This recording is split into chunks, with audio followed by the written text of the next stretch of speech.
Hello, good morning.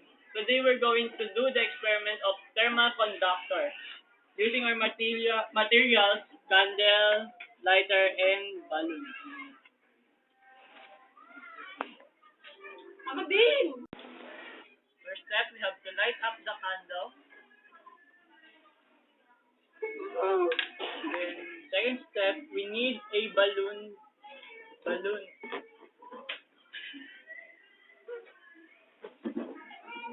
So, this balloon that only contains an air. So, we're going to heat up this balloon in the candle.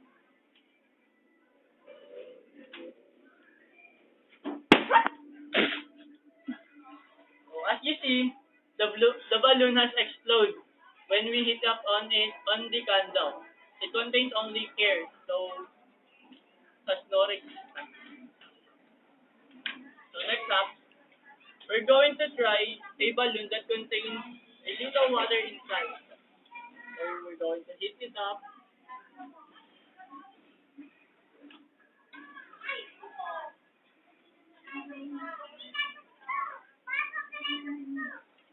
See, it didn't explode because of it contains water.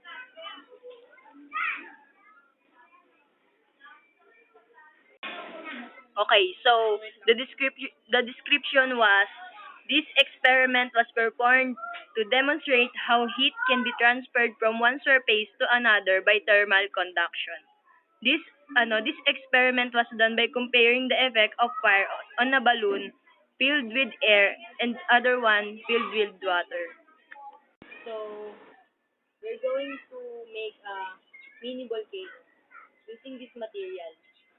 One bottle, vinegar, dishwashing soap, and uh, baking soda and spoon. So first, 1 full spoon of baking soda.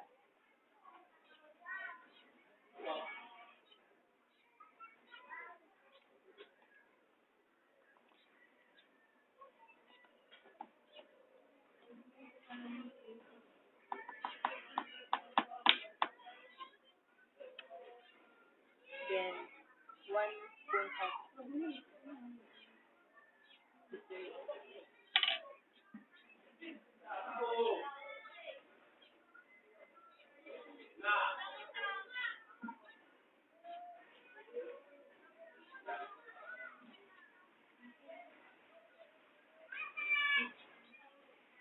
kindly mix.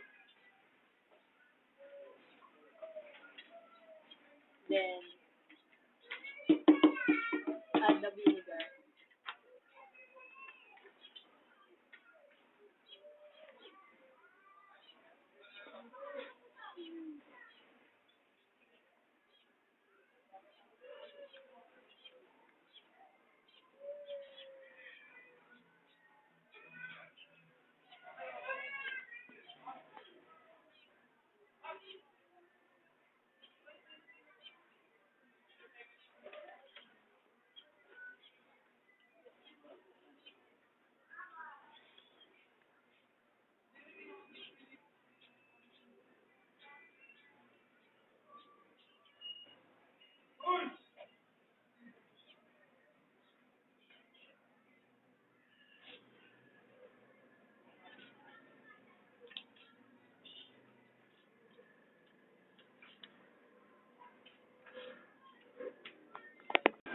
A volcano is produced over thousands of years as a pressure builds up.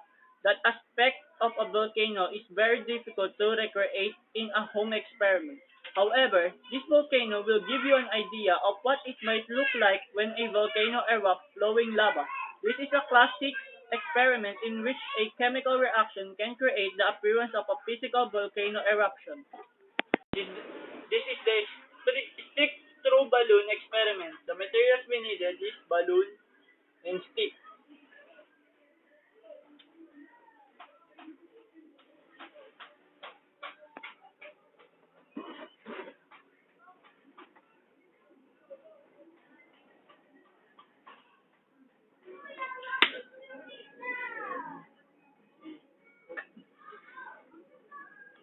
Dilim.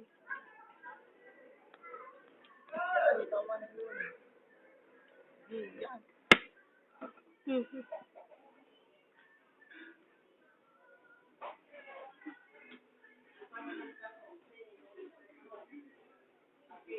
Experiment. So, uh, science learn, okay. This experiment was demonstrated that the strength properties of the latex rubber used in the balloon. Latex rubber is extremely elastic but has very little shear strength. When a small tear is introduced to a portion of the rubber which has a lot of tension,